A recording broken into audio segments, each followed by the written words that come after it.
Shalom Bapak Ibu yang terkasih dalam Tuhan Yesus Kristus. Bersyukur pada pagi hari ini kita masih diberikan kesempatan, diberikan kesehatan dan diberikan kekuatan untuk kita boleh masuk dalam hadirat Tuhan.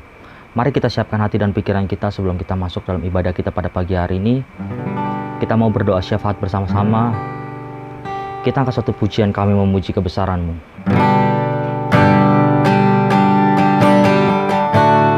Kami memuji kebesaran-Mu, ajaib Tuhan, ajaib Tuhan. Kami memuji, kami memuji kebesaran-Mu, ajaib Tuhan, ajaib Tuhan. Kami memuji, kami memuji kebesaran-Mu, ajaib Tuhan,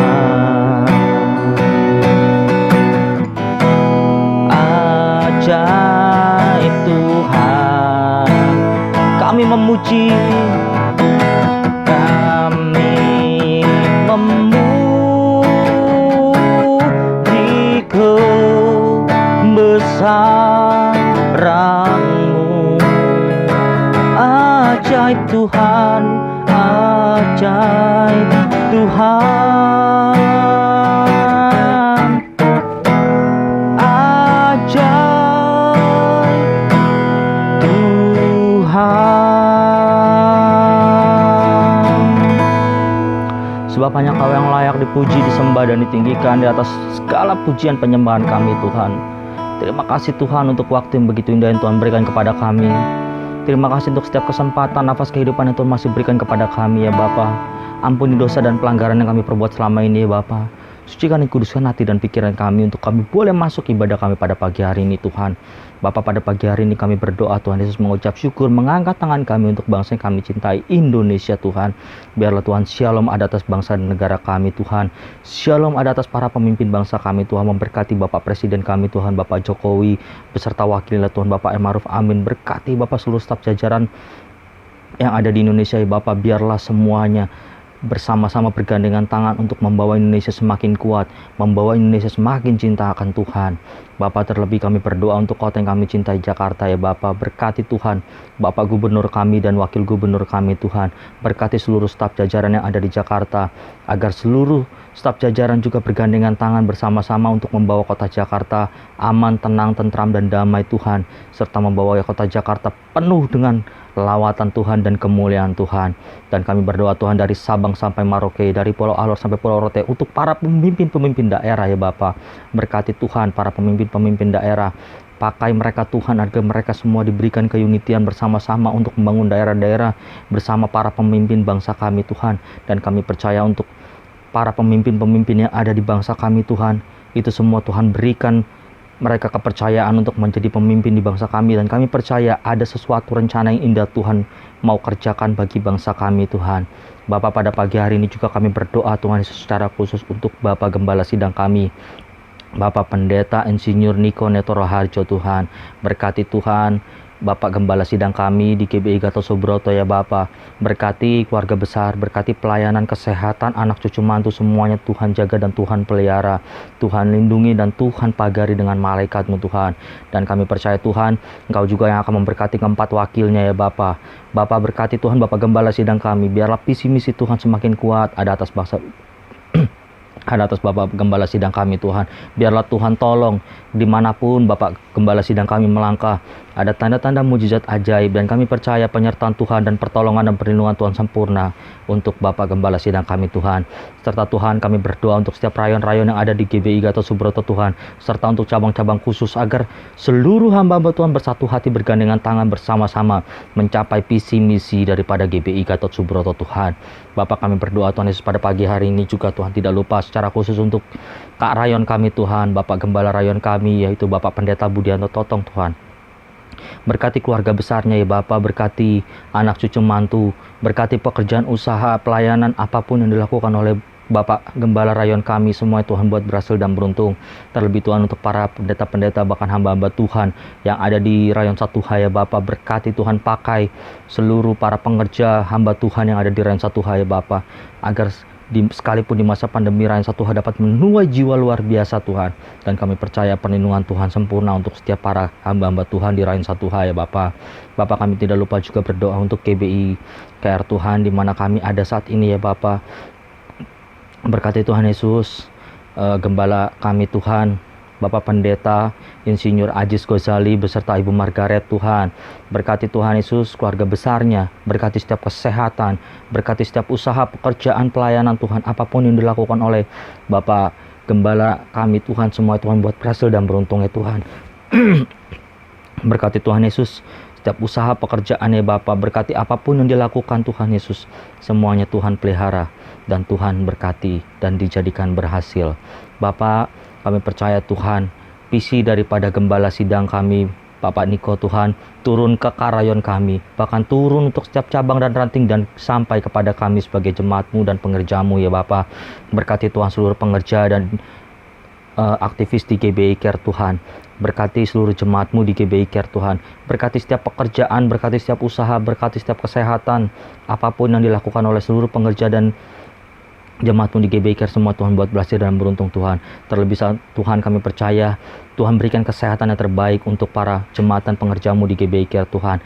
Berkati Tuhan Yesus setiap usaha pekerjaan, berkati setiap studi anak-anak ya Bapak, semuanya Tuhan buat berhasil dan beruntung ya Bapak. Berkati ya Bapak mereka yang saat ini mungkin sedang sakit, sedang lemah, kami percaya Tuhan sudah sembuhkan, Tuhan sudah pulihkan. Dan kami percaya Tuhan pada pagi hari ini Tuhan juga akan jaga dan pelihara seluruh jemaat-Mu. Mereka yang saat ini mungkin sedang mengalami duka cita, Tuhan akan gantikan dengan sukacita. Dan Tuhan akan pelihara para jemaat-Mu dengan baik. Dan kami percaya Tuhan pada pagi hari ini ibadah-Mu bukan ibadah yang biasa. Kami percaya ada lawatan Tuhan, ada campur tangan Tuhan, dan kami percaya Tuhan hadir di tengah-tengah kami. Bapak, berkati Tuhan Yesus untuk di masa pandemi ini Tuhan. Berkati Tuhan untuk vaksinasi yang sudah kami ada di Indonesia ya Bapak, dan sudah ada beberapa tim-tim yang bersedia untuk divaksin ya Bapak. Biarlah Tuhan Yesus para generasi-generasi yang divaksin melalui sistem pemerintahan bangsa kami, semuanya Tuhan membawa kemajuan untuk vaksin ini Bapak. Dan kami percaya mereka yang saat ini sedang mengalami satu sakit COVID-19, kami percaya mereka sudah disembuhkan, mereka sudah dipulihkan sama Tuhan. Dan kami percaya melalui obat-obatan Tuhan juga memulihkan keadaan mereka. Bahkan para dokter dan tim medis Tuhan juga pelihara, Tuhan lindungi, Bapak Tuhan jaga. Terima kasih Tuhan Yesus, kami serahkan ibadah kami dari awal pertengahan hingga akhirnya. Biar Tuhan tolong, Tuhan lindungi kami semuanya. Biarlah ibadah ini boleh menyenangkan hati Tuhan. Ibadah ini boleh memberikan kami sesuatu yang baru, dan kami percaya ada sukacita yang baru yang kami dapatkan melalui ibadah ini. Di dalam nama Tuhan Yesus kami berdoa dan bersyukur, haleluya, amin. Sekali lagi shalom Bapak Ibu yang terkasih dalam Tuhan Yesus Kristus. Bersyukur pada pagi hari ini kita masih diberikan kesempatan, kesehatan, dan kekuatan daripada Tuhan, sehingga kita boleh masuk dalam ibadah kita pada pagi hari ini. Mari kita siapkan hati dan pikiran kita lebih lagi. Kita masuk dalam hadirat Tuhan. Kita akan satu pujian, Bapa Engkau sungguh baik.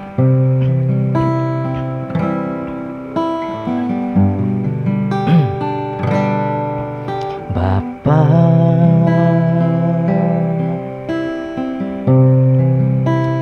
Engkau sungguh baik, kasih-Mu melimpah di hidupku.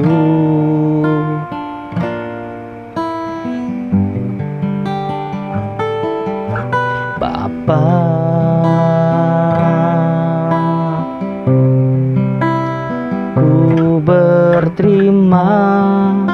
kasih. Berkat-Mu hari ini yang Kau sediakan bagiku. Katakan, ku naikkan syukur. Ku naikkan syukurku buat hari yang Kau beri. Tak habis-habisnya kasih dan rahmat-Mu. Selalu baru dan tak pernah terlambat pertolongan-Mu. Besar setiamu di sepanjang hidupku. Sekali lagi angkat pujian ini, katakan, Bapa, Engkau sungguh baik. Bapa,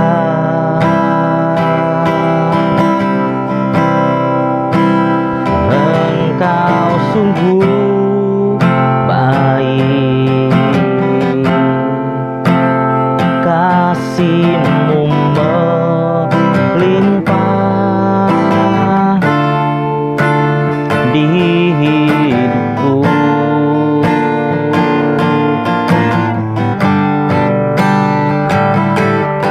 Bapa, katakan, ku berterima kasih. Ku berterima kasih.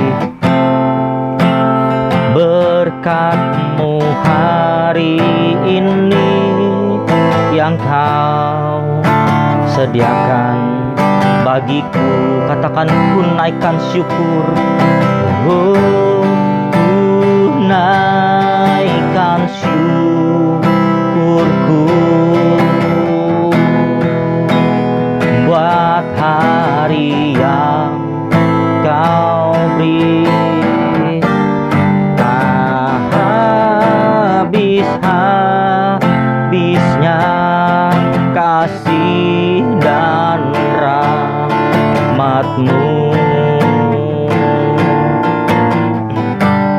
Selalu baru dan tak pernah terlambat pertolongan-Mu. Besar setiamu di sepanjang hidupku. Ku naikkan syukur. Ku naikkan syukurku buat hari yang Kau beri. Tak habis-habisnya kasih dan rahmat-Mu. Selalu baru dan tak pernah terlambat pertolongan-Mu. Besar setiamu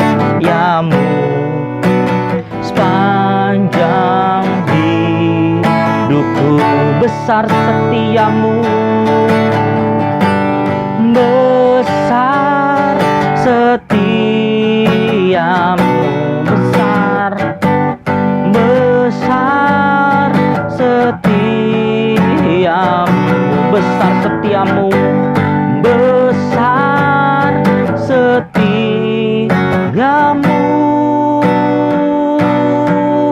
di sepanjang hidupku. Haleluya.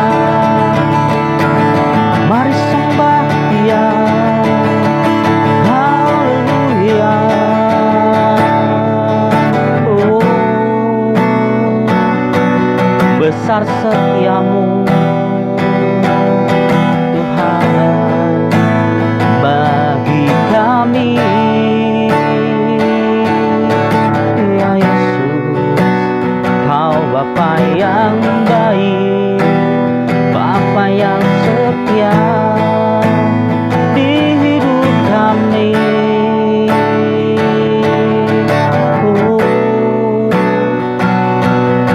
Terima kasih Tuhan, terima kasih ya Yesusku. Oh haleluya, haleluya. Sebab Kau baik bagi kami. Terima kasih Tuhan, terima kasih Yesus. Haleluya. Oh,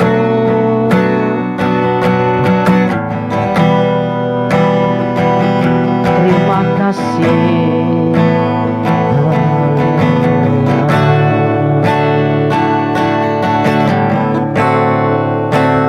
Hanya Engkau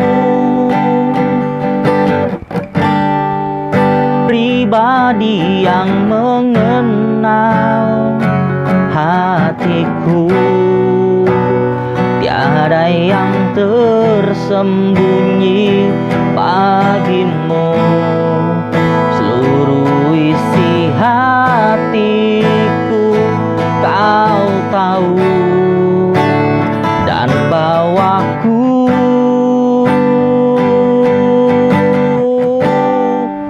untuk lebih dekat lagi padamu, tinggal dalam indahnya dekapan kasih-Mu.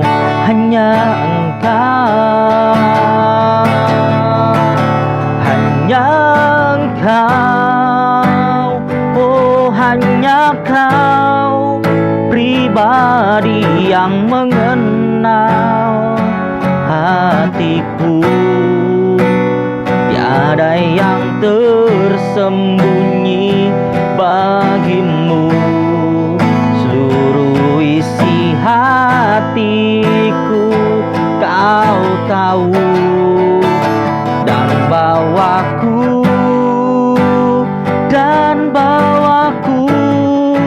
untuk lebih dekat lagi padamu, tinggal dalam indahnya dekapan kasih-Mu.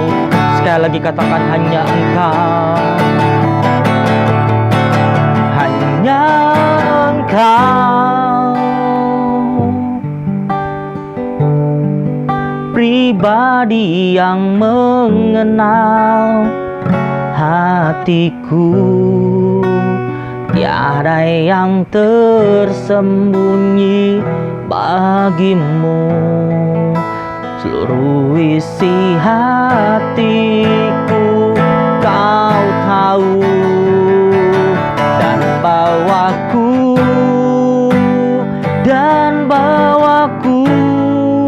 untuk lebih dekat lagi padamu, tinggal dalam indahnya dekapan kasih-Mu. Tinggal dalam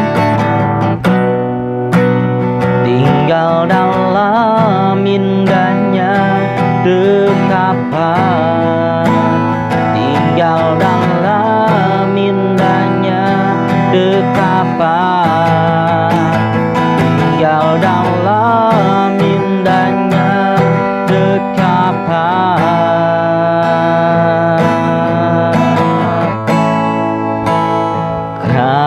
kasih-Mu. Mari berikan kemuliaan bagi Allah kita. Haleluya.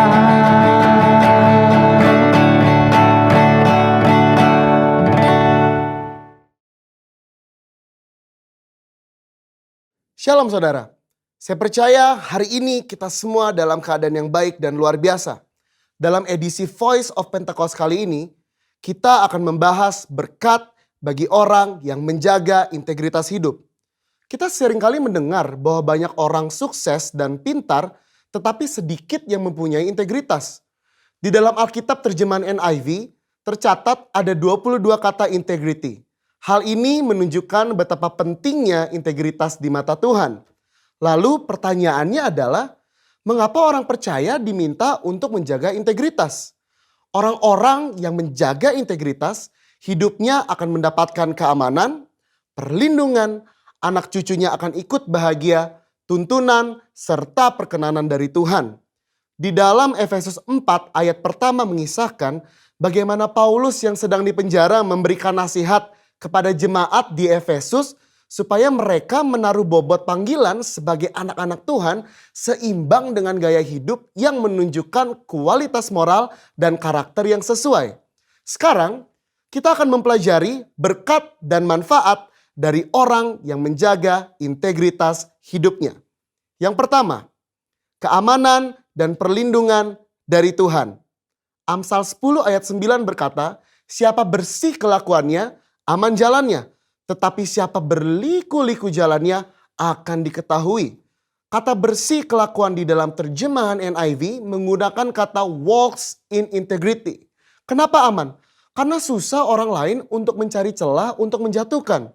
Seperti contoh, orang Farisi berusaha berkali-kali untuk menjatuhkan Yesus, tetapi tidak berhasil. Dengan menjaga integritas, segala aspek kehidupan kita akan aman. Yang kedua, tuntunan Allah akan semakin tajam. Amsal 11 ayat 3 berkata, orang yang jujur dipimpin oleh ketulusannya, tetapi pengkhianat dirusak oleh kecurangannya. Tuntunan roh kepada setiap orang percaya akan semakin efektif ketika kita juga berlatih untuk hidup sesuai dengan prinsip-prinsip firman Tuhan. Semakin kita dituntun oleh Roh Kudus, maka kita semakin masuk ke dalam kehendak Bapa. Yang ketiga, keturunannya akan berbahagia. Amsal 20 ayat 7 berkata, orang benar yang bersih kelakuannya, berbahagialah keturunannya. Integritas di ayat ini digambarkan dengan kata bersih kelakuannya. Bersih kelakuan di sini artinya kita menghidupi kebenaran firman. Dalam Mazmur 37 ayat 25-26 dikatakan orang yang benar, anak cucunya akan menjadi berkat. Mereka tidak akan meminta-minta roti. Yang keempat, perkenanan Allah turun kepada orang yang berintegritas. 1 Tawari 29 ayat 17 berkata, aku tahu ya Allahku bahwa engkau adalah penguji hati dan berkenan kepada keikhlasan. Maka aku pun mempersembahkan semuanya itu dengan sukarela dan tulus ikhlas. Allah berkenan kepada keikhlasan. Orang yang tulus ikhlas adalah orang yang memiliki motivasi yang murni tanpa ada niatan lain. Apa yang benar yang harus dilakukan, itulah yang dilakukan. Dan ternyata itu menjadi suatu persembahan yang berkenan kepada Allah. Bukankah itu adalah berkat tersendiri yang luar biasa? Perkenanan Allah membawa berkat tersendiri dalam hidup kita. Berbicara soal perkenanan Tuhan, kalau kita melihat ayat emas kita tahun ini di Mazmur 24 ayat 4-5, maka secara khusus kata berkat dari Tuhan di situ berbicara mengenai perkenanan dan kemurahan yang Tuhan akan tunjukkan kepada mereka yang menjaga hidupnya bersih dan murni. Banyak ayat dari kitab Mazmur yang mencatat berkat dari orang yang dikenan oleh Tuhan. Salah satu contohnya adalah Mazmur 90 ayat 17 berkata, kiranya kemurahan Tuhan Allah kami atas kami dan teguhkanlah perbuatan tangan kami. Ya, perbuatan tangan kami teguhkanlah itu. Perkenanan Tuhan akan meneguhkan dan menguatkan hasil karya dan pekerjaan saudara dan saya. Bisnis, usaha, dan pekerjaan kita diteguhkan, dilindungi oleh Tuhan. Di dalam perjanjian baru, Yesus mengajar berbahagialah orang yang suci hatinya karena mereka akan melihat Allah. Yesus menyebutkan secara langsung berkat ini, yaitu mereka akan melihat Allah. Melihat Allah di dunia ini artinya melihat perbuatannya yang baik, melihat pertolongannya, dan pada akhirnya betul-betul kita melihat Allah dalam segala kemuliaannya ketika Dia menjemput kita kali yang kedua. Siapa yang mau hidup berintegritas setelah mendengar begitu banyak berkat yang Allah sediakan? Saya percaya kita semakin semangat hidup sepadan dengan panggilan Tuhan yang mulia. Saudara, untuk penjelasan lebih lengkapnya dari tim teologi kami, jangan lupa buka link yang ada di atas atau scan QR Code yang tersedia. Salam integritas. Tuhan Yesus memberkati.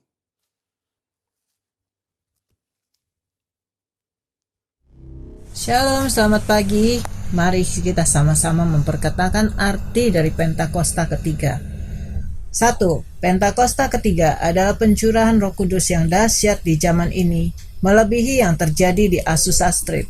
2. Pentakosta ketiga akan mengakibatkan penuaian jiwa yang terbesar dan yang terakhir sebelum Tuhan Yesus datang kembali. 3. Pentakosta ketiga akan membangkitkan generasi Yeremia, yaitu anak-anak muda yang dipenuhi Roh Kudus, cinta mati-matian kepada Tuhan Yesus, tidak kompromi terhadap dosa, dan akan bergerak untuk memenangkan jiwa. 4. Pentakosta ketiga lahir di Indonesia dan bergerak ke bangsa-bangsa. Gerakan ini dari timur ke barat dan akan kembali ke Yerusalem. 5. Pentakosta ketiga akan memberikan kuasa untuk menyelesaikan amanat agung. Dan setelah itu Tuhan Yesus datang kembali. Amin. Mari kita mau sama-sama memperkatakan visi dan nilai GBI Rayon 1H. Visi GBI Rayon 1H menjadi keluarga kerajaan Allah yang memenangkan jiwa-jiwa bagi dunia dengan nilai ikrar 1. Integritas 2. Keintiman 3. Rendah hati 4. Antusias inovatif 5. Rela berkorban. Segala kemuliaan bagi nama Tuhan Yesus. Kini tiba saatnya kita untuk masuk dalam kebenaran firman Tuhan pada pagi hari ini. Mari kita siapkan hati dan pikiran kita. Kita angkat satu pujian, ku sembah Engkau Yesus. Betapa dahsyat Engkau Tuhan, pencipta segala yang ada, dulu sekarang sampai selamanya. Hanya Engkau Tuhan, tak terselami pikiranku, tak terukur panjang setiamu, dulu sekarang sampai selamanya. Hanya Engkau Tuhan, ku sembah Engkau Yesus. Hanya Engkau Allah di hidupku, tiada yang lain, hanya Kau, hanya Engkau Tuhan, selamanya Kau tetap Allah, walau dunia semua bergoncang, tak tergoyahkan Kau tetap Allah. Mari dengan lembut katakan betapa dahsyat Engkau Tuhan. Betapa dahsyat Engkau Tuhan, pencipta segala yang ada, dulu sekarang sampai selamanya. Hanya Engkau Tuhan,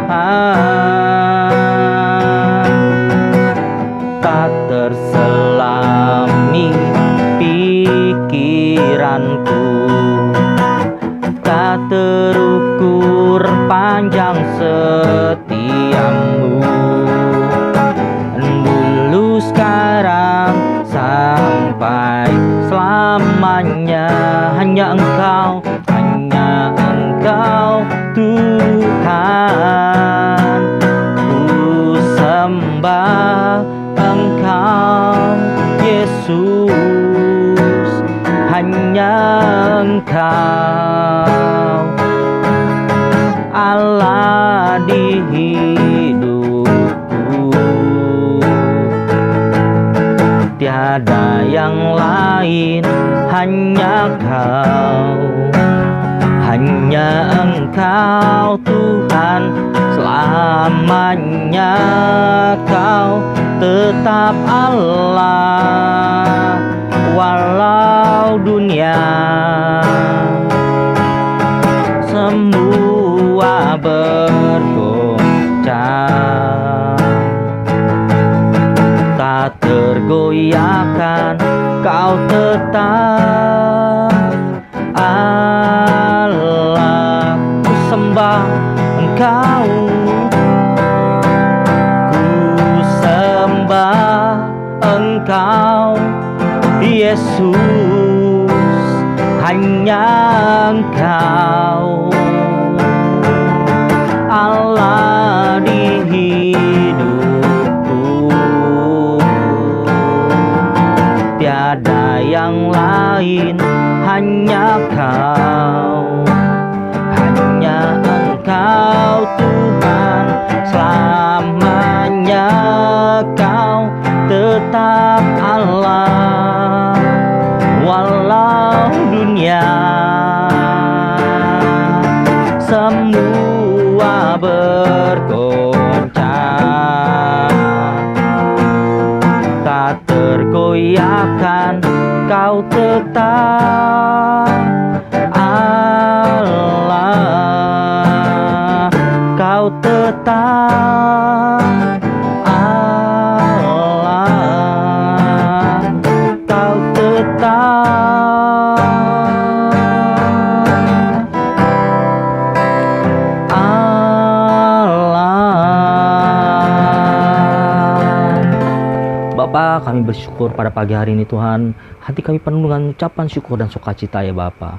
Kami sudah memuji dan menyembah Tuhan pada pagi hari ini. Biarlah Tuhan pada pagi hari ini di waktu yang begitu singkat kami percaya melalui hamba-Mu Tuhan, PDP Herald Budiman Putra, yang sementara kami menyampaikan kebenaran firman-Mu Tuhan. Berkati hamba-Mu Tuhan, pakai hamba-Mu Tuhan. Biarlah setiap apapun yang boleh keluar dari mulut lidahnya Tuhan, kami percaya itu semua berasal daripada Engkau. Dan kami percaya Tuhan, kami sebagai pendengar, sebagai umat-Mu Tuhan, diberikan kekuatan, diberikan Roh Kudus untuk dimampukan mengerti kebenaran firman-Mu. Bukan hanya mengerti, tapi kami melakukan kebenaran firman-Mu. Di dalam nama Tuhan Yesus, kami serahkan waktu ke depan ke dalam tangan kasih Tuhan. Biarlah Roh Kudus beracara melalui ibadah ini, sehingga kami boleh dikuatkan melalui benih ilahi, yaitu firman-Mu. Di dalam nama Tuhan Yesus kami berdoa dan bersyukur. Haleluya. Amin. Shalom, kembali lagi kita dalam kebenaran firman Tuhan. Mari sebelumnya kita mau sama-sama bersatu di dalam doa. Bapa kami dalam surga, kami mengucap syukur kepada Engkau atas penyertaan Tuhan sepanjang minggu ini dalam setiap kehidupan kami. Dan kini Tuhan, saatnya kami kembali Tuhan mau sama-sama belajar, merenungkan setiap kebenaran firman Tuhan yang akan disampaikan. Biarlah Kau buka setiap hati kami, pikiran kami, supaya fokus Tuhan kepada apa yang Tuhan sampaikan kepada setiap kami pribadi, sehingga kami boleh mendapatkan iluminasi dari kebenaran firman-Mu. Biar Roh Kudus-Mu yang menolong setiap kami. Bila ada kuasa jahat Tuhan, kuasa roh kegelapan, setan, iblis Tuhan yang mencoba mengganggu atau mengambil kebenaran firman-Mu, benih-benih ilahi yang akan ditaburkan, kami tolak kuasanya di dalam nama Yesus Kristus. Dan biarlah Tuhan yang mengudus dan menyucikan sepanjang kebenaran firman Tuhan ini dari awal, pertengahan, hingga pada akhirnya. Kami sambut kebenaran firman Tuhan di dalam nama Tuhan Yesus Kristus. Haleluya. Amin. Sekali lagi shalom buat kita semua dan salam integritas di dalam Tuhan kita Yesus Kristus. Dan salam sehat buat kita semua, karena Tuhan selalu memberikan penyertaan kepada setiap kita. Nah, saat ini saya ingin menyampaikan satu kebenaran firman Tuhan dengan satu tema bicara kasih, perbuatan, atau perasaan, yang diambil di dalam Matius 14 ayat 13 sampai 21. kita akan sama-sama membaca kebenaran firman Tuhan ini dalam Matius 14 ayatnya 13 sampai dengan ayat yang ke-21. Nah, kita mungkin sudah sering kali mendengarnya, yaitu dalam perikop Yesus memberi makan 5.000 orang. Demikian firman Tuhan. Setelah Yesus mendengar berita itu, menyingkirlah ia dari situ dan hendak mengasingkan diri dengan perahu ke tempat yang sunyi. Tetapi orang banyak mendengarnya dan mengikuti dia dengan mengambil jalan darat dari kota-kota mereka. Ketika Yesus mendarat, ia melihat orang banyak yang besar jumlahnya, maka tergeraklah hatinya oleh belas kasihan kepada mereka, dan ia menyembuhkan kepada mereka yang sakit. Menjelang malam, murid-muridnya datang kepadanya dan berkata, "Tempat ini sunyi dan hari sudah malam.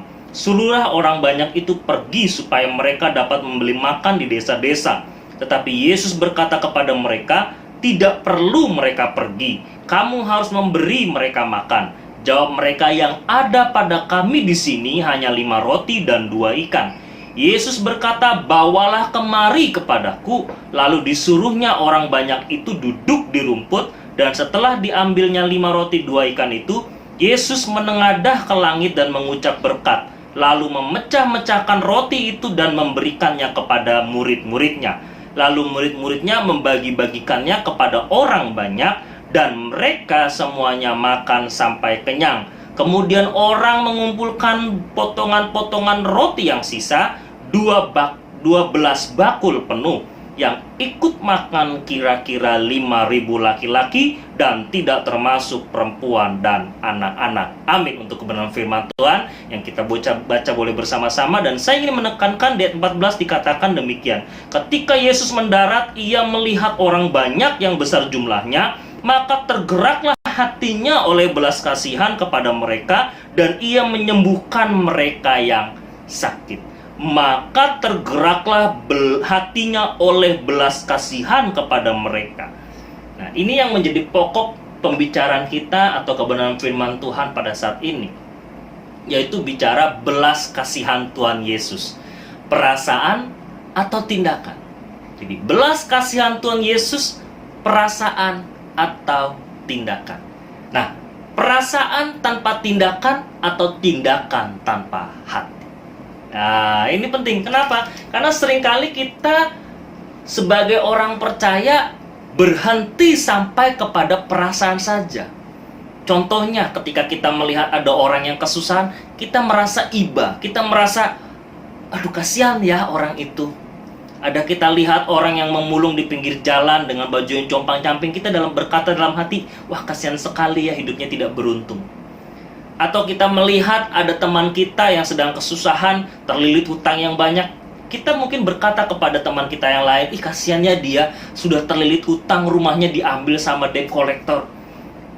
Nah, seringkali kita punya perasaan belas kasihan itu hanya sampai kepada perasaan saja. Paling jauh itu cuma sampai ke mulut kita atau perkataan kita. Jadi ada orang yang punya perasaan tapi nggak bisa bertindak. Padahal tindakan adalah sebagai solusi atas perasaan belas kasihan tersebut. Itu perasaan belas kasihan kepada orang lain yang menderita. Jadi tindakan itu solusi ketika kita punya perasaan belas kasihan. Nah, untuk mengekspresikan belas kasihan itu perlu ada yang namanya tindakan. Nah, baru itu klop seperti yang Tuhan Yesus lakukan di dalam kehidupannya selama 3,5 tahun bersama-sama dengan murid-muridnya. Dia mengajarkan satu kata, yaitu bicara belas kasihan. Ya, memang Yesus sudah melakukan kasih dan belas kasih itu dari sejak dia kecil, karena dia tahu bahwa kasih adalah sifat utama dari Allah Bapa di surga. Makanya dia harus mencerminkan kasih itu. Tapi dalam 3,5 tahun bersama-sama dengan muridnya, dia memberikan pengajaran itu lewat kehidupannya 24 jam bersama dengan para murid. Ya 3,5 tahun, karena Tuhan Yesus saat itu dia dibaptis umur 30 tahun untuk masuk dalam pelayanan, dan 3,5 tahun pelayanannya kemudian dia harus menyelesaikan dengan karya besar, yaitu di dalam karya agungnya, yaitu di dalam kematiannya di atas kayu salib untuk menebus semua dosa umat manusia. Nah, jadi Tuhan Yesus ingin menekankan belas kasihan ini. Jadi perasaan jangan hanya berhenti di tindakan.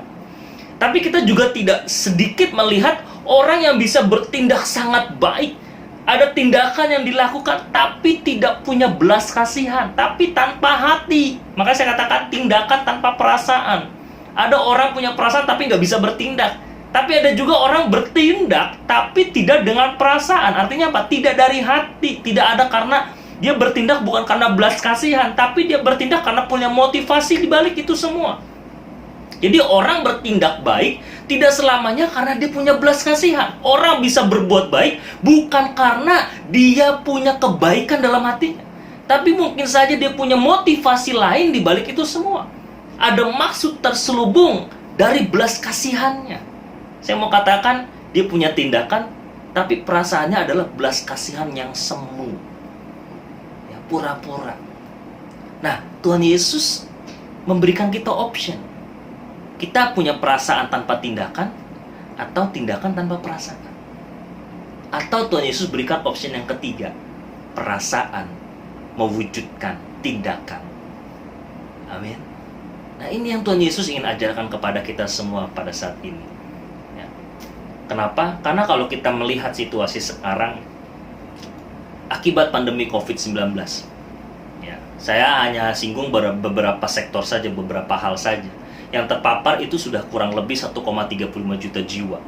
Ya, menurut data WHO itu kurang lebih ada segitu, dan yang meninggal 36.500 jiwa kurang lebih.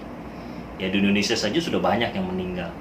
Ya, apalagi di dunia kalau digabungkan. Nah, jadi di sini kita melihat bahwa akibat pandemi ini sudah sangat banyak yang mengalami dampaknya. Banyak para pekerja yang mengalami PHK atau pemutusan hubungan kerja. Kurang lebih ada 29 juta pekerja. Akibat daripada PHK, mereka yang tidak bisa mencari kerja lagi atau karena mereka tidak punya keterampilan yang lain, akibatnya apa? Mengalami yang namanya pengangguran yang bertambah sampai 12,7 juta orang. Ini bertambah ya, bukan jumlahnya, tapi bertambah 12,7 juta orang. Bayangkan. Tanpa adanya pandemi COVID-19 saja, Indonesia masih punya masalah bicara tentang kemiskinan dan pengangguran. Ditambah lagi dengan yang namanya pandemi COVID-19. Kita nggak tahu apa yang terjadi. Apalagi kita sudah hampir 1 tahun lebih, kita sudah masuk 1 tahun.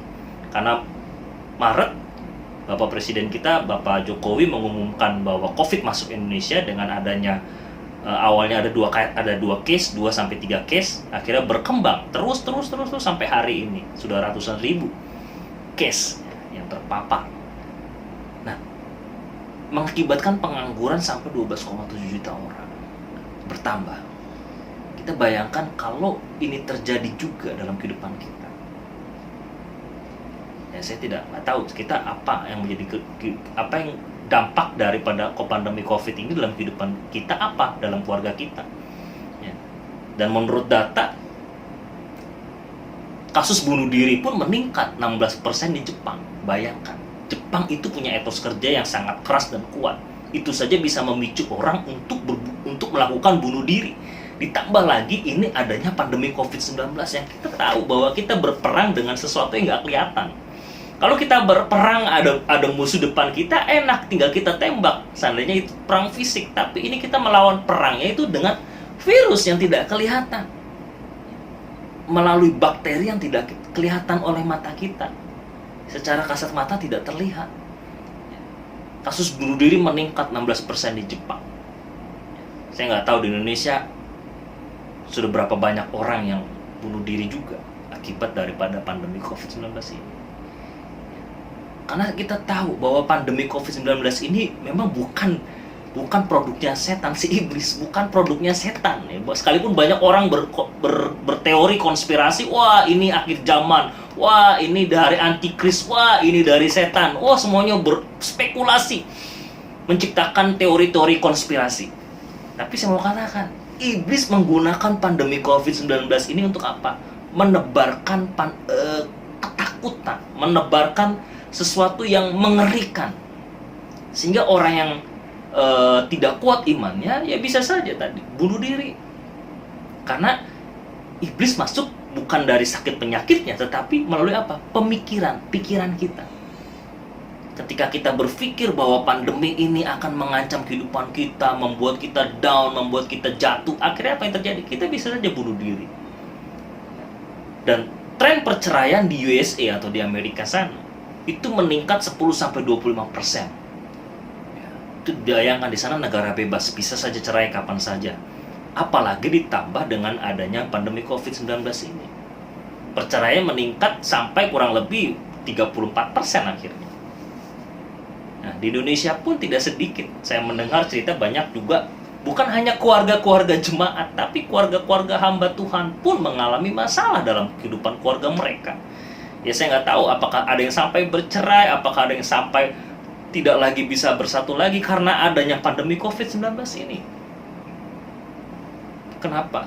Karena biasanya mungkin karena suami biasanya bekerja pagi sampai sore, tapi karena adanya pandemi, karena mungkin ada yang kena PHK, atau mereka harus bekerja dari rumah, work from home, harus bertemu atau berinteraksi dengan istri dan anak-anak 24 jam.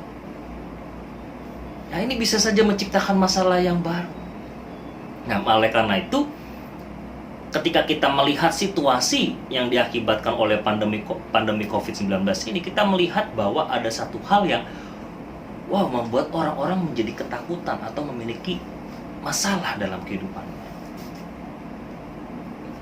Ya, jadi kalau kita bisa gambarkan situasi terkini yang bisa kita lihat akibat dari pandemi COVID-19 ini, yaitu bicara 3K. Adanya ketakutan, takut terpapar, takut kena. Ya, saya secara pribadi pun bukan karena saya terlalu takut juga dengan virus tersebut, tapi saya juga waspada, artinya tetap kita berhikmat untuk menghadapi virus tersebut. Kemana-mana harus bawa sanitizer, kemana-mana kita duduk atau kita barang apa yang akan kita pegang, kita harus bersihkan dulu dengan desinfektan ataupun dengan sanitizer. Kita semprot sana sini. Kadang-kadang saya juga ketika melihat saya secara pribadi, lucu juga saya, kemana-mana saya semprot, saya semprot. Ya. Tapi ada juga orang yang seperti saya juga gitu. Ketika lihat ada orang seperti saya, saya pengen ketawa ngeliat dia. Tapi ketika saya melihat diri saya, saya sama sama dia. Mau duduk saya semprot dulu. Mau pegang apa saya semprot dulu. Saya bersihkan dulu. Demi apa? Menjaga kesehatan. Tapi ada juga orang yang sampai paranoid. Takutnya itu sampai paranoid. Ada juga. Gak berani keluar rumah. Gak berani pegang apa-apa ketika di luar. Wah, saking takutnya. Jadi adanya ketakutan yang terjadi saat ini. Kesakitan sudah pasti. Orang-orang yang terpapar COVID-19, terlebih lagi mereka yang punya komorbid, penyakit-penyakit komorbid, penyakit bawaan seperti diabetes, jantung, paru-paru. Ketika mereka terpapar COVID-19 ini, mereka tidak bisa bertahan lama. Bahkan banyak yang meninggal. Meninggal memang satu karena penyakit komorbid, kedua salah satunya apa? Tadi nih, ketakutan ini. Ada teman yang ada cerita dari hamba Tuhan, padahal hamba Tuhan. Ketika dinyatakan positif dan ditaruh di Wisma Atlet, ditaruh ruangan khusus orang-orang COVID, dia juga stres. Dibayangi dengan apa? Mungkin malaikat maut. Ya. Membayangi kita. Apalagi kalau bisa kita punya penyakit komorbid, waduh pasti itu udah ketakutan buat kita. Nah, selain itu, karena pandemi COVID ini adanya pengangguran, adanya PHK, ekonomi menurun, pasti timbul yang namanya kelaparan. Dari 3 hal ini yang diperlukan apa? Adanya belas kasihan. Apa sih belas kasihan? Yaitu rasa iba atau sedih melihat keadaan orang lain yang menderita menurut Kamus Besar Bahasa Indonesia. Jadi belas kasihan itu adalah perasaan iba atau sedih melihat orang lain menderita. Nah, ini yang diperlukan di dalam situasi pandemi COVID-19 ini. Adanya belas kasihan orang percaya kepada orang-orang yang mengalami atau yang terdampak dari pandemi COVID-19 ini. Nah, situasi ini pun terjadi. Ya.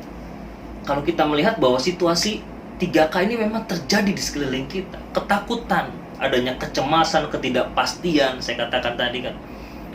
Sampai kapan pandemi ini berakhir, kita nggak ada yang tahu, nggak ada yang bisa prediksi. Ya.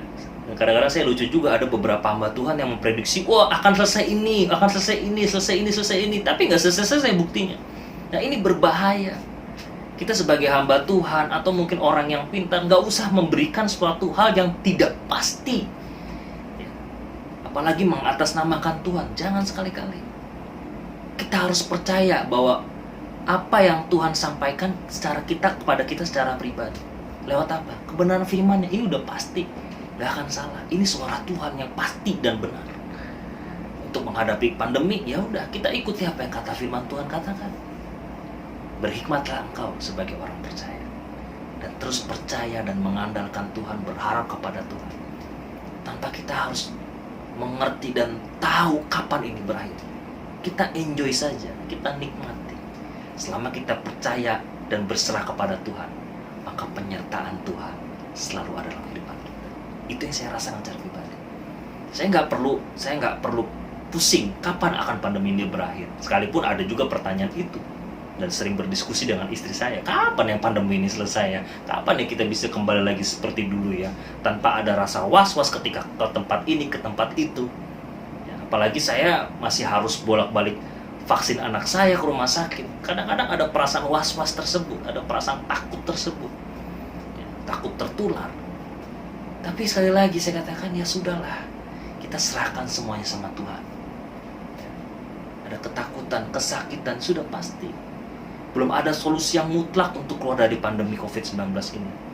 Beberapa negara sudah dinyatakan bebas dari COVID-19, tapi ternyata apa yang terjadi? Mereka kembali lagi terkena COVID-19. Karena memang virus ini nggak bisa dilawan oleh satu negara, atau dilawan oleh satu pihak, apalagi satu orang, nggak bisa. Kita harus bisa bersama-sama, bergandengan tangan. Makanya perlu yang namanya ini, belas kasihan, untuk melawan ini. Nah, vaksin sekarang sudah ada. Jangan kita berpikir kalau ada vaksin udah aman berarti. Jangan. Saya melihat banyak orang berpikir bahwa ketika ada vaksin masalah COVID selesai, pandemi COVID selesai. Enggak. Sehingga banyak orang yang abai, tidak lagi melakukan 5M, ya, tidak lagi memakai masker, menjaga jarak, mereka tetap berkerumun, ya. Mengabaikan, kenapa? Karena menganggap vaksin sudah menjadi suatu obat. Padahal kalau kita tahu vaksin itu adalah tindakan pencegahan penularan atau pencegahan dari dampak yang berbahaya dari virus tersebut. Makanya perlu vaksin. Kenapa? Vaksin itu kan membentuk antibodi kita untuk melawan ketika virus COVID ini masuk dalam tubuh kita. Bukan melawan virus yang sudah masuk. Jadi vaksin itu bukan obat. Jadi pemikiran kita pun harus upgrade, artinya kita harus up to date bahwa vaksin itu tindakan pencegahan. Dan kita sebagai orang-orang yang takut akan Tuhan, orang yang percaya kepada Tuhan, ketika pemerintah mengatakan harus vaksin, kita lakukan. Ya, saya sudah vaksin, ya, puji Tuhan saya diberikan kesempatan untuk bisa vaksin. Ya, sekalipun istri dan anak belum, gak apa-apa. Yang penting saya dulu, saya harus coba, artinya saya berikhtiar bahwa lewat saya kan bisa menyelamatkan keluarga saya. Bukan hanya keluarga saya, tetapi tetangga saya. Tetapi bukan hanya tetangga saya, tetapi juga kota saya. Bukan hanya kota saya, tetapi negara saya. Ketika orang berpikir bahwa vaksin ini adalah upaya untuk menyelesaikan pandemi, pasti kita semua akan bisa menyelesaikan ini dengan baik ya, tapi bukan menganggap ini sebagai obat, sebagai pencegahan penularan. Ya. Lalu timbul yang namanya kelaparan, dampak ekonomi sudah pasti, PHK, pengangguran di mana-mana. Ya. Dan akibatnya tidak sedikit juga banyak orang yang sekarang karena kelaparan tidak bisa makan, ya mereka harus mencuri, mereka harus merampok rumah orang. Wah, banyak sekali terjadi. Ya.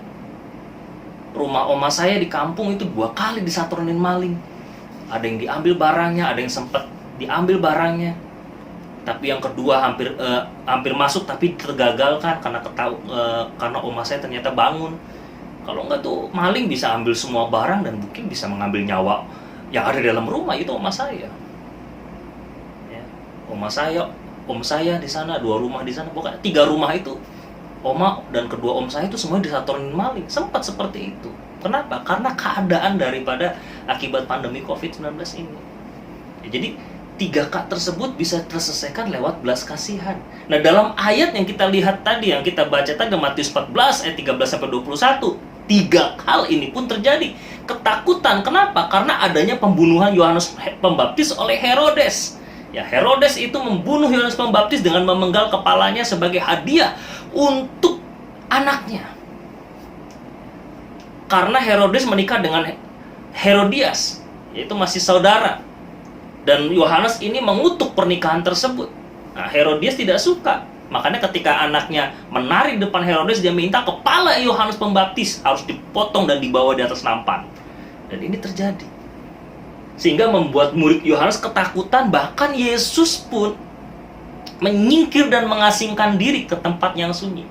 Nah, Yesus mengasingkan diri bukan karena dia takut. Nanti kita akan jelaskan. Dia menyingkir ke tempat yang terpencil karena dia tahu belum waktunya tiba dia harus mati untuk menebus dosa. Bukan dengan cara tersebut.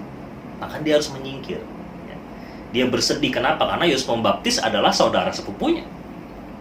Masih saudara atau masih kerabat daripada Tuhan Yesus. Dia harus menyingkir. Dia bersedih. Dia takut juga. Takut dalam artian karena takut ada yang menggagalkan rencana agung yang besar, yaitu karya salib Kristus. Kesakitan, banyak orang yang mengikuti dari berbagai kota, dikatakan tadi kan. Mereka butuh yang namanya kesembuhan. Mereka butuh yang namanya mujizat dan kelaparan. Jadi 3K tadi itu terbukti juga, ada juga di dalam pembacaan kita tadi, bahwa banyak orang yang memerlukan makan ketika mereka mengikuti Tuhan Yesus. Tidak sedikit loh, 5.000 laki-laki. 5.000 laki-laki ini tidak termasuk perempuan dan anak-anak yang ikut ada di situ. Bisa dikali 4, bisa dikali 5. Bayangkan, 4 kali 5 saja sudah 20.000. Artinya kurang lebih paling sedikit ada 20.000 orang yang mengikuti Yesus saat itu.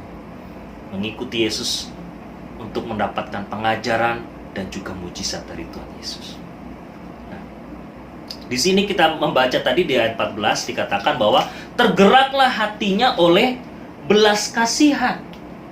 Melihat orang banyak itu, tergeraklah hatinya oleh belas kasihan dan ia menyembuhkan mereka yang sakit. Jadi Yesus itu tergerak untuk melakukan mujizatnya. Kenapa dia melakukan mujizat? Karena dia memiliki yang namanya belas kasihan.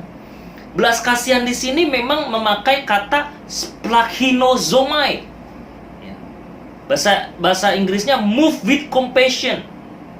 Tergerak karena belas kasihan. Splachinozomai. Splachinizomai. Dan belas kasihan itu dalam bahasa Yunani disebutkan yaitu eleos. Jadi mengambil dari kata eleos, yaitu compassion, mempunyai perasaan yang hangat karena emosi yang lembut, beribah hati, tindakan yang lembut, dan manifestasi nyata dari rasa kasihan. Ketika cuma sekedar kasihan itu ya cuma kasihan aja, pity, rasa kasihan kepada orang lain. Tapi belas kasihan itu lebih daripada perasaan kasihan.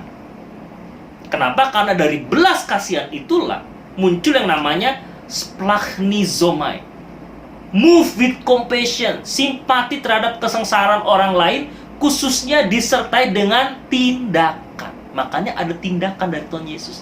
Ia menyembuhkan mereka yang sakit. Bahkan di ayat selanjutnya dikatakan ia memberi makan 5.000 orang. Sekalipun ini yang menjadi perikop di dalam Alkitab yang ditulis oleh Lai, tetapi yang terpenting di sini apa adalah ini ayat 14. Hati Yesus tergerak belas kasihan dan melakukan mujizat menyembuhkan mereka yang sakit.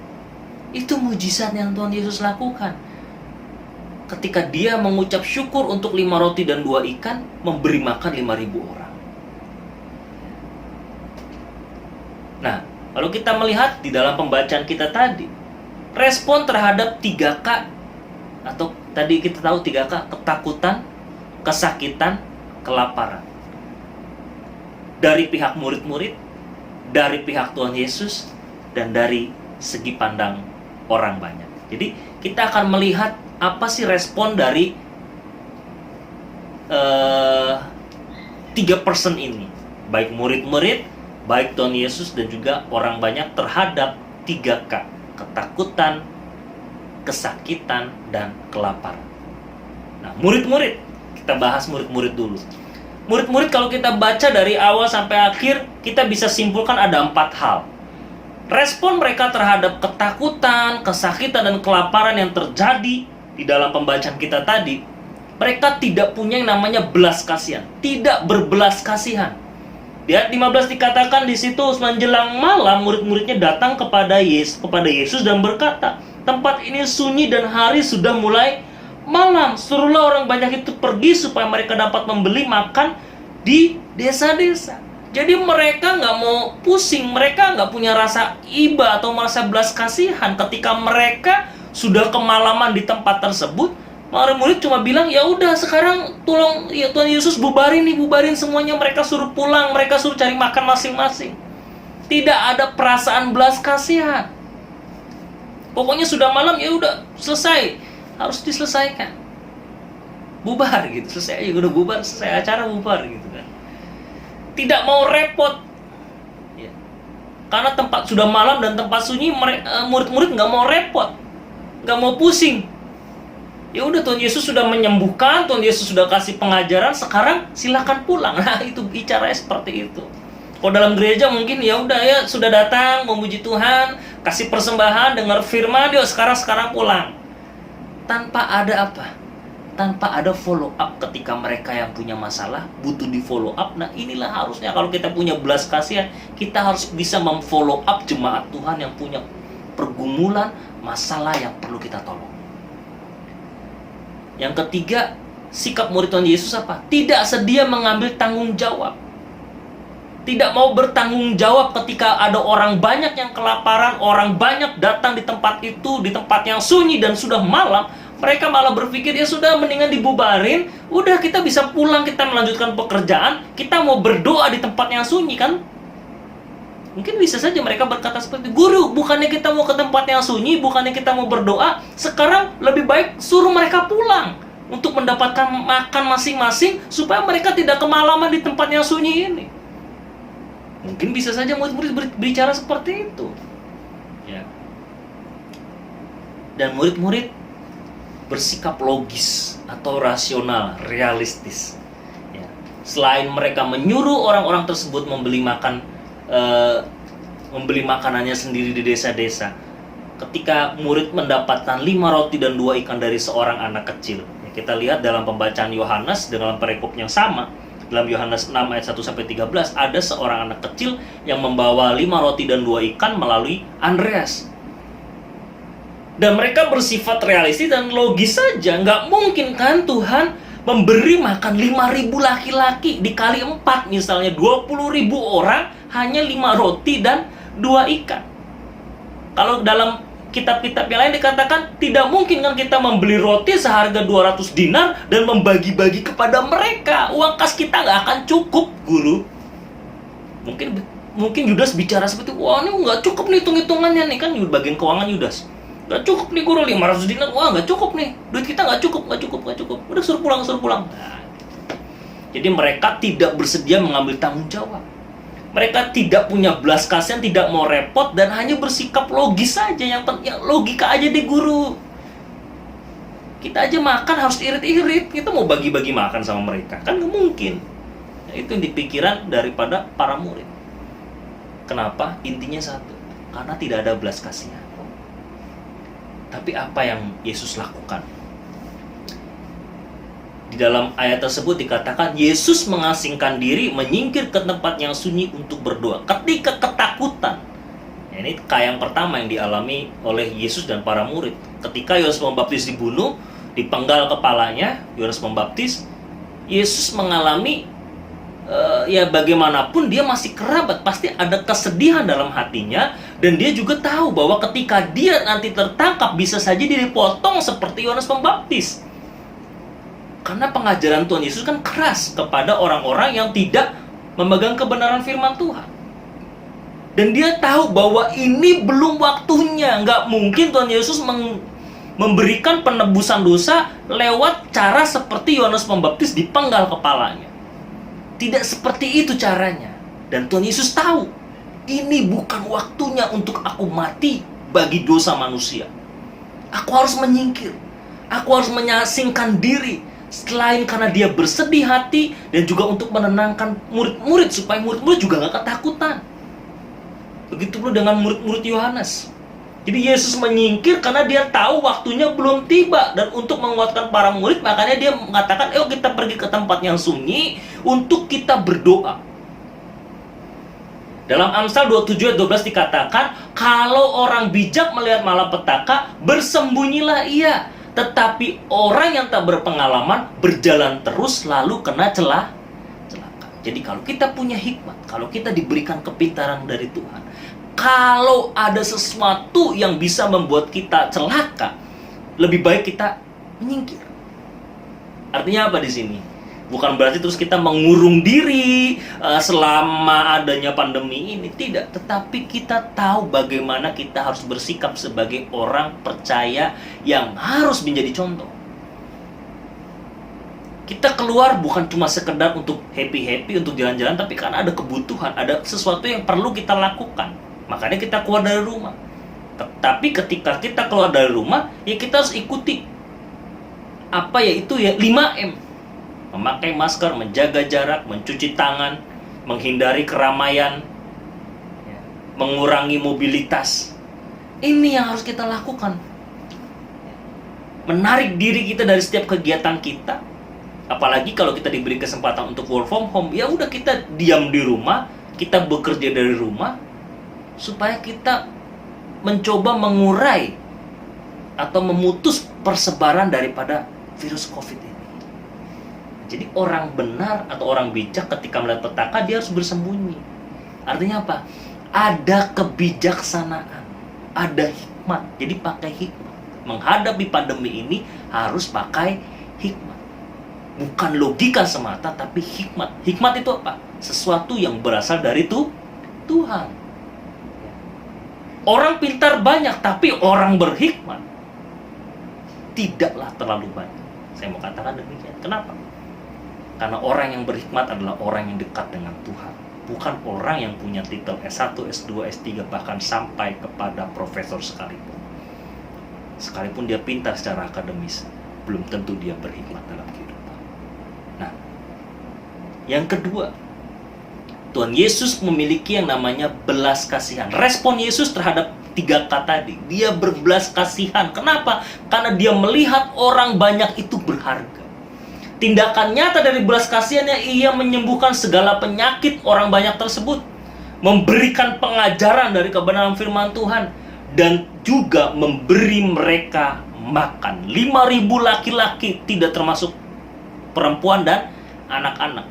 Kalau boleh saya katakan, ada 5.000 keluarga yang diberikan makanan oleh Tuhan Yesus Kristus. Kurang lebih ada 5.000 keluarga. Bayangkan kalau satu keluarga isinya 4, minimal 3, paling banyak nggak terhitung. Bayangkan, orang zaman dulu mana ada KB, ya kan? Mana ada KB? Mungkin anaknya ada 3, 5, dibawa semua tuh.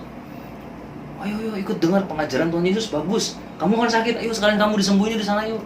Ajak semua. Bukan keluarganya, diajak tetangganya, mau ikut nggak? Ada Tuhan Yesus ke sana larinya. Tuhan Yesus pergi ke sana, kita ikut yuk. Kumpullah 5.000 laki-laki itu, laki-laki dewasa. Disebut 5.000 orang laki-laki, dan dalam adat istiadat orang Yahudi yang dicatat itu hanya laki-laki saja, laki-laki dewasa. Saya nggak akan bahas kategori dewasanya itu seperti apa, ya nanti mungkin lain kesempatan.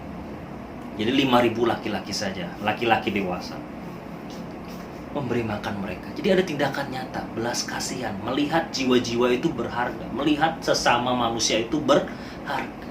Apakah kita punya perasaan seperti itu? Menghargai jiwa-jiwa yang seling kita. Lalu Tuhan Yesus, apa yang Tuhan Yesus juga, respon Tuhan Yesus, memberdayakan potensi yang ada. Ya, Tuhan Yesus memberdayakan potensi yang ada. Ketika Andreas membawa 5 roti 2 ikan milik seorang anak kecil, dikatakan bahwa di situ Tuhan Yesus mengambil 5 roti 2 ikan itu bukan untuk dimakan sendiri dan para muridnya, enggak. Tapi Tuhan Yesus apa? Menengadah ke langit dan dia mengucap berkat, mengucap syukur kepada Allah Bapa. Dan apa yang terjadi? Ketika Tuhan Yesus mengucap syukur, berkat mujizat itu terjadi. Roti yang dibagi-bagikan tidak pernah habis secara ajaib. Roti dan ikan yang dibagi-bagikan, dipotong satu dengan yang lain, dipotong satu dengan yang lain, dari 5 roti 2 ikan. Jangan kebalik ya.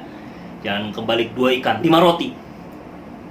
5 roti, 2 ikan. Jangan kebalik. Sisa 12 bakul. Artinya apa? Ketika banyak orang yang percaya, orang yang bekerja di ladangnya Tuhan. Saya katakan, kenapa 12 bakul? Ya memang ada tafsiran ini, tafsiran itu. Saya ingin menafsirkan satu hal yang simpel aja deh. Murid kan ada 12. Mereka dapat berkat 1 bakul, 1 bakul. Untuk apa? Untuk nanti kalau ada yang masih kekurangan. Artinya apa? Ketika kita menerima mujizat dari Tuhan, kita simpan mujizat itu bukan untuk kita, tapi untuk kita berikan lagi kepada orang lain. Ketika kita diberkati Tuhan, jangan kita pegang sendiri berkat itu, jangan kita pegang sendiri berkat itu, tapi mari kita berikan berkat itu kepada orang yang membutuhkan. Lewat apa? Belas kasihan kita dengan tindakan yang nyata. Dan Andreas, saya ingin singgung sedikit, dia punya rasa percaya kepada Tuhan Yesus. Mungkin juga ragu-ragu nih, tapi Andreas yakin mungkin ada sesuatu yang bisa lakukan sama Tuhan Yesus. Kalau enggak, ngapain dia bilang, Tuhan ada 5 roti 2 ikan. Ya. Sekalipun tadi murid-murid memang tidak punya belas kasihan, tapi khusus Andreas ini, kalau tanpa Andreas yang memberitahu bahwa ada seorang anak membawa 5 roti 2 ikan kepadanya, ya, kalau benar-benar saat itu Andreas tidak peduli dengan 5 roti 2 ikan itu, mujizat mungkin tidak akan terjadi lewat 5 roti 2 ikan. Tapi ingat, tidak ada yang bisa menghalangi apa yang menjadi rencana Tuhan. Makanya saya katakan, rencana Tuhan itu nggak ada yang gagal buat kita semua. Sekalipun pandemi terjadi, nggak ada yang gagal. Amin. Ya. Dan Yesus apa dikatakan menyerah pada otoritas ilahi. Saya katakan tadi, ketika dia mengambil 5 roti 2 ikan, itu artinya memberdayakan potensi yang ada. Dia mengucap syukur, mengucap berkat kepada ilahi, kepada Allah Bapa di surga. Tidak gegabah, artinya kita tidak gegabah dalam bertindak, kita menyerahkan hidup kita kepada otoritas Allah. Jadi itu 4 hal tadi, mengingat, mengasingkan diri, artinya kita menyingkir daripada hal yang 3K tersebut. Menyingkir bukan karena kita takut, tapi menyingkir untuk berdoa, berbelas kasihan, memberdayakan potensi yang ada, dan menyerahkan otoritas kepada ilahi, kepada menyerahkan hidup kita kepada otoritas ilahi. Dan yang terakhir, respon orang banyak terhadap 3K. Ketika mereka mengalami ketakutan, mereka mengalami kesakitan, mereka mengalami kelaparan, mereka mencari dan berharap kepada Tuhan Yesus. Mereka tahu mereka ada yang sakit, mereka mencari Tuhan Yesus melalui jalan darat. Orang banyak itu mengambil jalan darat dan mereka mengikuti Tuhan Yesus sehingga akhirnya bertemu di seberang. Ada upaya dari orang banyak ini mencari dan berharap kepada Tuhan Yesus. Ya, ada yang memang karena datang ingin mendengar pengajaran Tuhan Yesus, ada yang memang datang untuk mendapatkan mujizat dari Tuhan Yesus. Berbeda-beda motifnya, tapi intinya apa? Mereka mencari dan berharap kepada Tuhan Yesus. Yang kedua, yang dilakukan orang banyak ketika 3K terjadi, mereka mentaati perintah Tuhan Yesus. Mentaati perintah yang mana?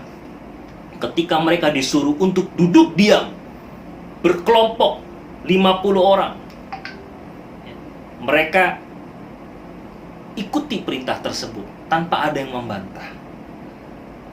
Mereka mengikuti perintah Tuhan Yesus dan mereka duduk diam. Dan yang ketiga, apa yang respon orang banyak tersebut? Menanti tindakan ilahi. Jadi mereka duduk diam sampai terjadi mujizat untuk memenuhi kebutuhan mereka secara jasmani, yaitu makanan. Jadi artinya orang banyak tadi mencari dan berharap kepada Tuhan Yesus karena ada yang sakit, ada yang ketakutan. Mereka mentaati, dan sebagai solusinya mereka mentaati perintah Tuhan Yesus. Mereka menanti tindakan ilahi. Mereka tidak meninggalkan kelompok mereka sampai mendapatkan makanan. Mereka duduk tanpa bertanya-tanya, tanpa berargumen, ngapain saya suruh duduk? Udah malam nih, tempatnya sunyi, kok malah suruh duduk? Nggak ada yang protes.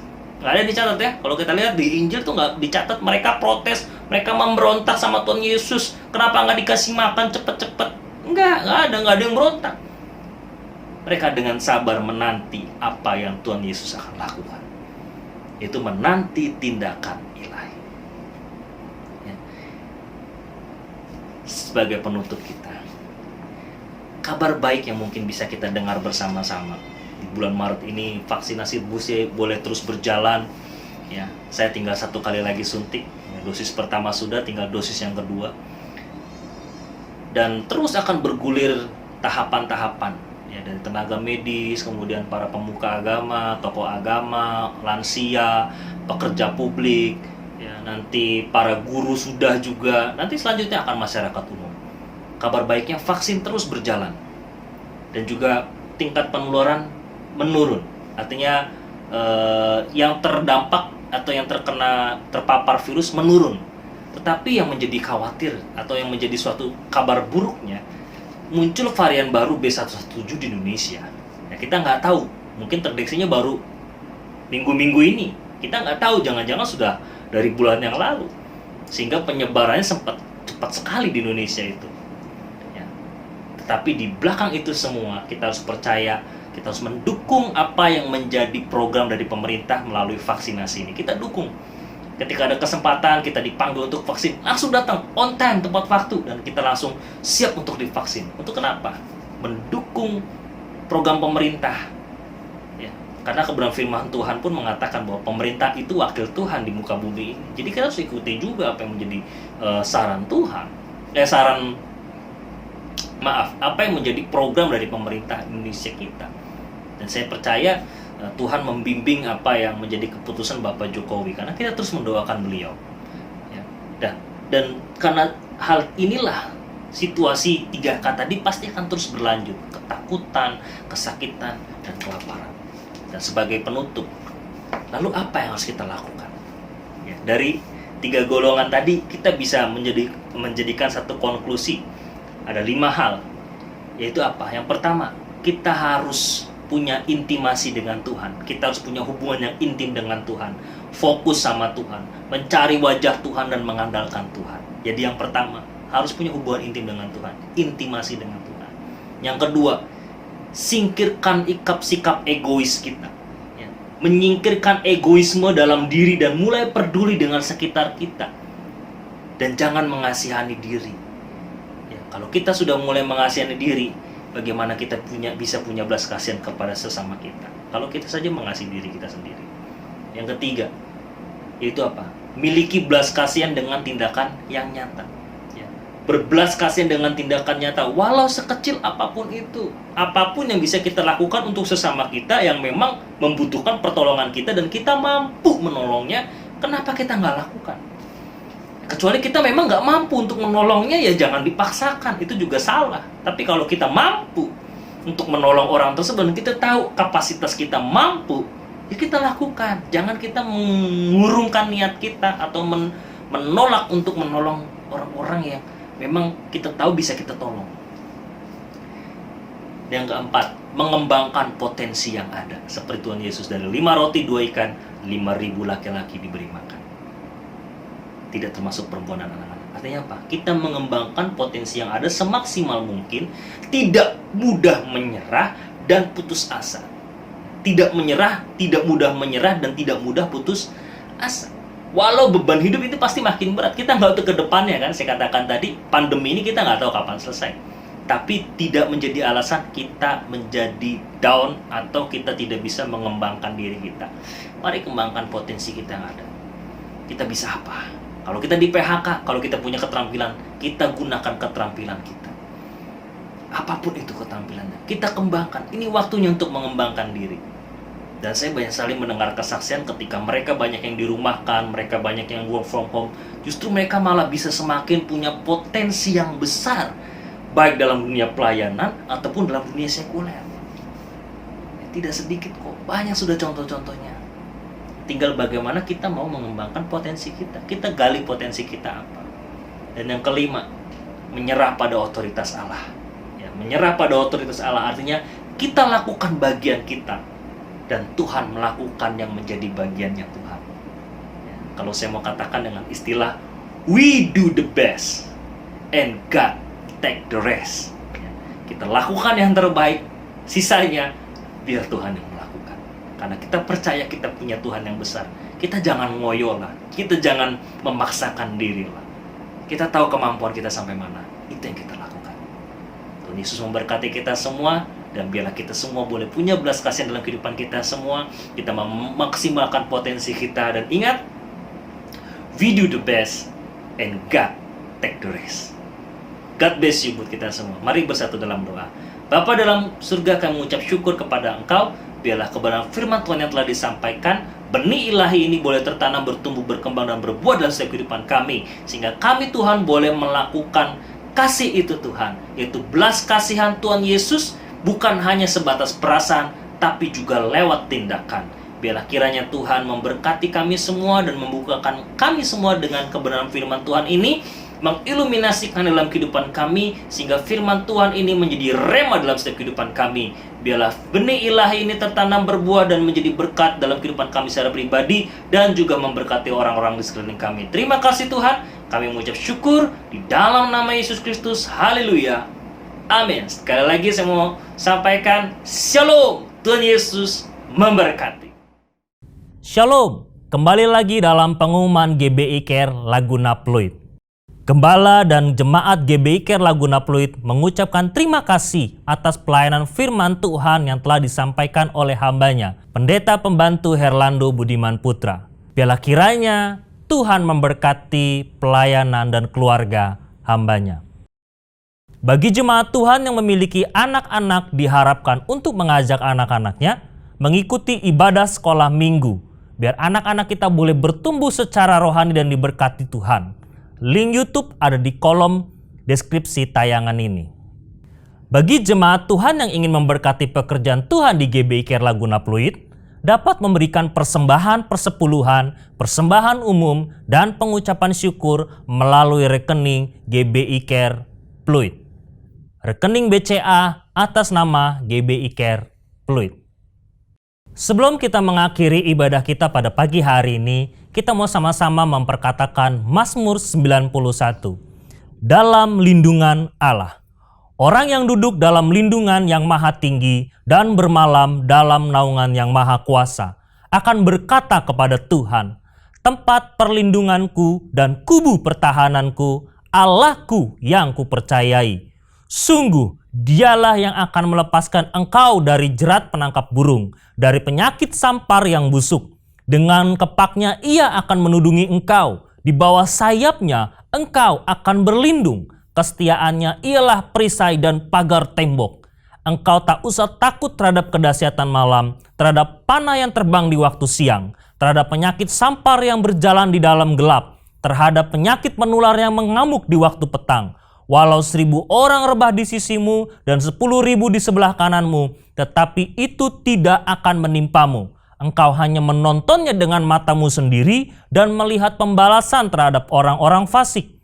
Sebab Tuhan ialah tempat perlindunganmu, yang maha tinggi telah kau buat tempat perteduhanmu. Malapetaka tidak akan menimpa kamu, dan tulah tidak akan mendekat kepada kemahmu. Sebab malaikat-malaikatnya akan diperintahkannya kepadamu untuk menjaga engkau di segala jalanmu. Mereka akan menatang engkau di atas tangannya, supaya kakimu jangan terantuk kepada batu. Singa dan ular tedung akan kau langkahi, engkau akan menginjak anak singa dan ular naga. Sungguh hatinya melekat kepadaku, maka aku akan meluputkannya, aku akan membentenginya, sebab ia mengenal namaku. Bila ia berseru kepadaku, aku akan menjawab, aku akan menyertai dia dalam kesesakan, aku akan meluputkannya dan memuliakannya. Dengan panjang umur akan kukenyangkan dia dan akan kuperlihatkan kepadanya keselamatan daripadaku. Amin. Sebelum kita menerima berkat daripada hambanya, mari kita bersatu dalam doa untuk menutup ibadah kita pagi hari ini. Bapa dalam surga, kami mengucap syukur kepada Engkau atas setiap penyertaan Tuhan di dalam ibadah ini, baik dari awal, pertengahan hingga pada akhirnya. Kini saatnya Tuhan, kami akan berpisah satu dengan yang lain dan menerima berkat Tuhan daripada hamba-Mu. Sebelum kita menerima, kita naikkan satu pujian. Terima kasih Yesus. Terima kasih Yesusku, buat anugerah yang Kau beri. sebab hari ini Tuhan adakan syukur bagimu, syukur bagimu, syukur bagimu, syukur bagimu, syukur bagimu.